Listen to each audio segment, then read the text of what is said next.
Mä oon Lumia Hämeensaari ja asun täällä Nokialla ja oon 18-vuotias ja käyn tällä hetkellä Tampereen Klassillisessa lukiossa 3.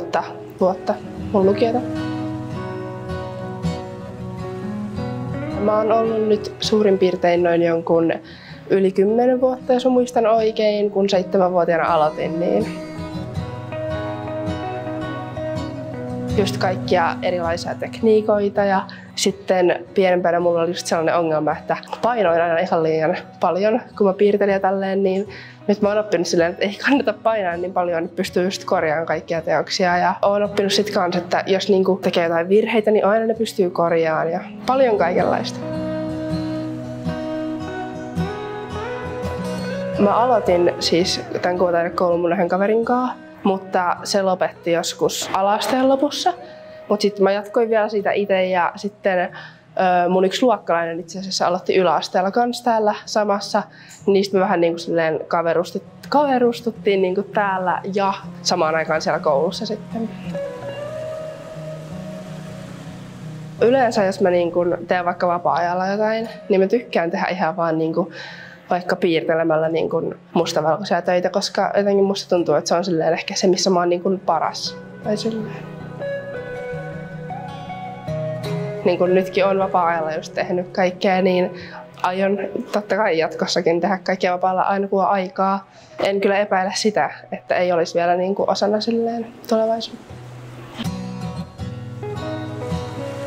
Keskittymistä ja kyllä niin kuin tarkkuuttakin, koska joissain töissä pitää just tehdä kaikkia pikkutarkkoja asioita ja tälleen, niin niitä nyt varmaan ainakin.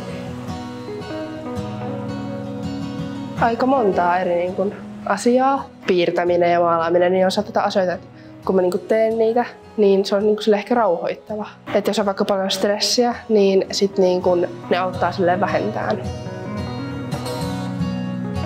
Oli ainakin pitkä prosessi. Oliko toi jo melkein vuoden, kun mä sitä tein.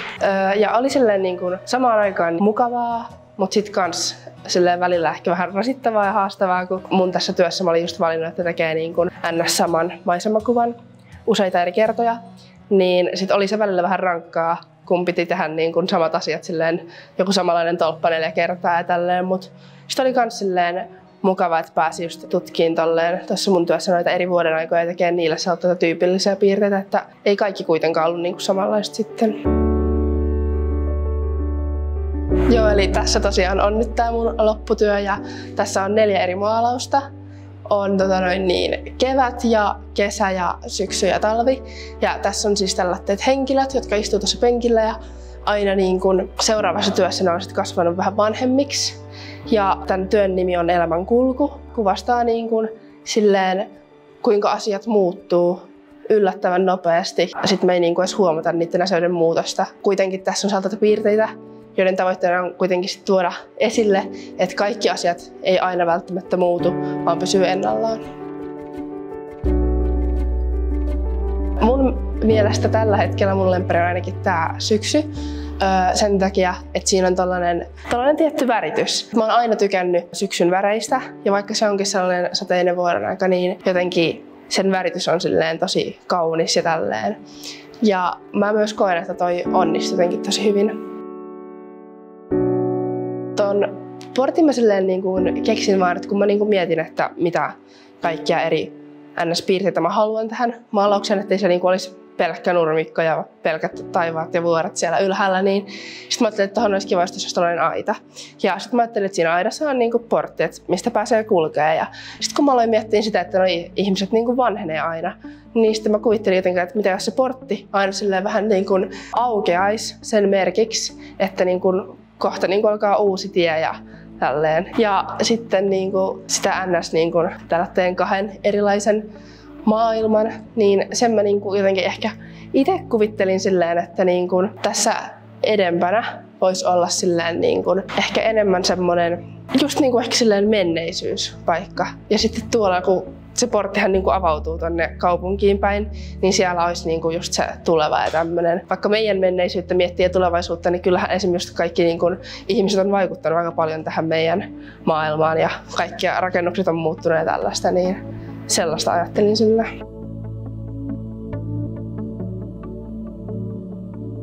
sille ensimmäiselle vaihtoehdolle, kuka haluaisi aloittaa kuvataidekoulun, niin kyllä mä silleen suosittelen oikeasti, koska tää on ollut oikeasti iso osa mun elämää ja ei sitä nyt välttämättä tarvitse tänne loppuun asti tulla niin kuin mä oon tullut, mutta kyllä se on silleen kiva vapaa-ajan harrastus, joka just niin kuin, auttaa silleen tuomaan päivään semmoitteen ehkä vähän semmoitteen rauhallisemman ajan, että ei koko ajan ole just hirveä stressi päällä.